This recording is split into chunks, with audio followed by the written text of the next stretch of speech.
The wolf will live with the lamb, and the leopard will lie down with the young goat, the calf, the young lion, and the fattened calf together, and a little child will lead them. The cow and the bear will gaze, their young ones will lie together. The lion will eat straw like the ox. What a wonderful vision of the coming kingdom of peace, which will begin with the birth of Jesus. Hello, my friends.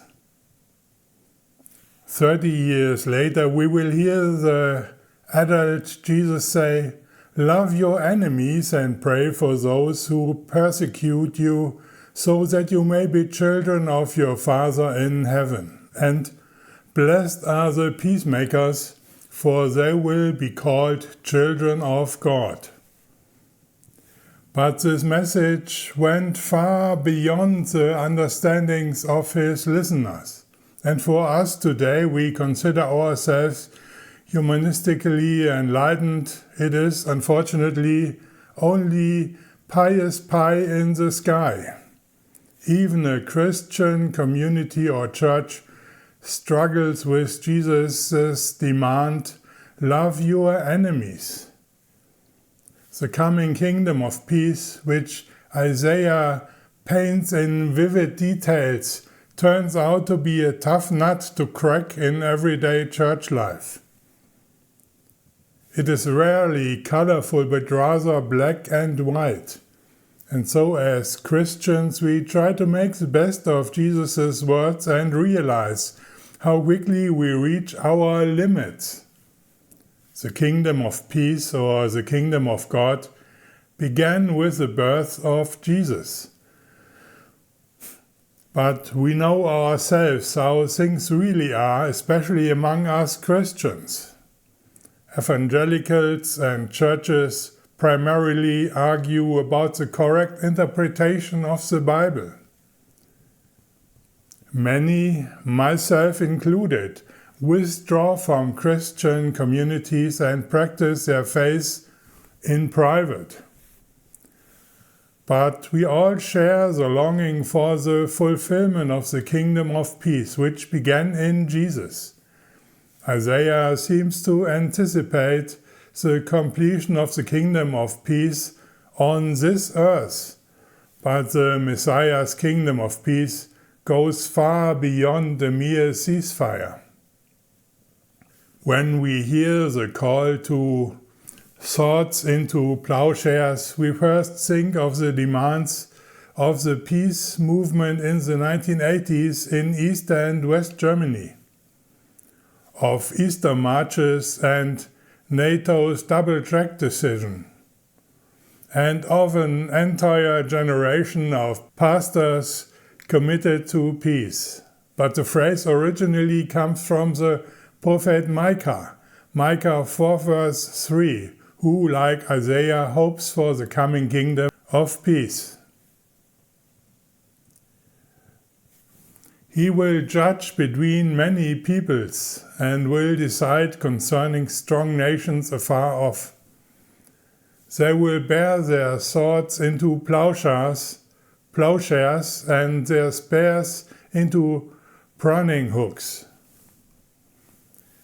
Right now, these words resonate especially brightly. After 3.5 years of war in Ukraine and daily horrific images of destroyed homes, hospitals, and kindergartens. And yet, peace negotiations continue at the same time. What madness, what contempt for humanity. Personally, I've never thought much of the peace movement, as I simply couldn't comprehend how one could conduct politics with prophetic pronouncements and the Sermon on the Mount in the style of Franz Alt. These are two complete different spheres of life. They may touch and overlap if a politician is a Christian, but the Sermon on the Mount is not a suitable guide for political decisions. At the EKD Synod, which recently took place in Dresden, the Protestant Church made a complete 180-degree turn to its previous position. Anyone interested can read about it in the EKD's new Peace Memorandum. I've linked the EKD Peace Memorandum 2025 below.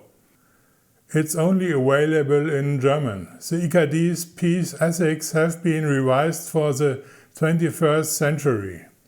I asked DuckDuckGo's AI to provide a brief and summary of the extensive memorandum, which is difficult for lay people to understand. Here's the result. Quote, challenges and ethical considerations.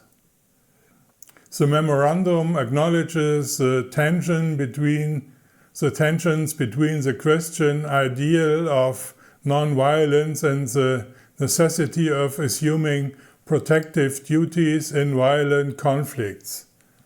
The commandment to love one's enemies remains central as an ethical compass, even if realpolitik challenges often make direct implementation difficult.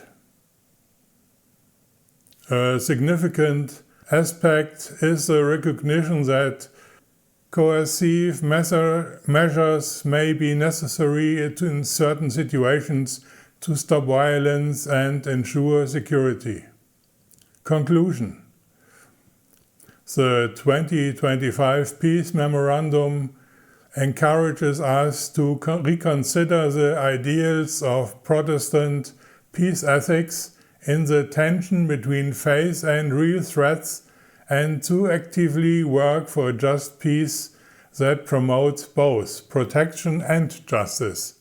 It is a call to reflect on our own responsibilities in the face of global problems and encourages active participation in peaceful solutions. End quote. In other words, the Christian ideal of nonviolence reaches its limits when it comes to protecting and defending ourselves and our fellow human beings in situations of self-defense. This aligns with what I wrote in my book Identity. Here is a short excerpt. Mysticism and social action. A church is not a political party. A surprise? Does it even know that itself? There is no single truth. Swords into plowshares is a vision of the Messianic kingdom of peace and not a set of instructions for realpolitik. There are no standard Christian answers to the world's problems. Jesus' Sermon on the Mount can't even be lived out within the Christian community, so how could it serve as a standard for political action? Christians have one foot in heaven and the other in the world. We don't have a clean slate even if we pretend otherwise. We are both new creation and old Adam, soul and flesh, spirit and world. Speaking without listening, acting without prayer, becomes political activism lacking the spiritual dimension. Even those who act according to their best knowledge and conscience may still get their hands dirty. May God have mercy on us. My friends, I wish you a blessed second Sunday of Advent. Bye.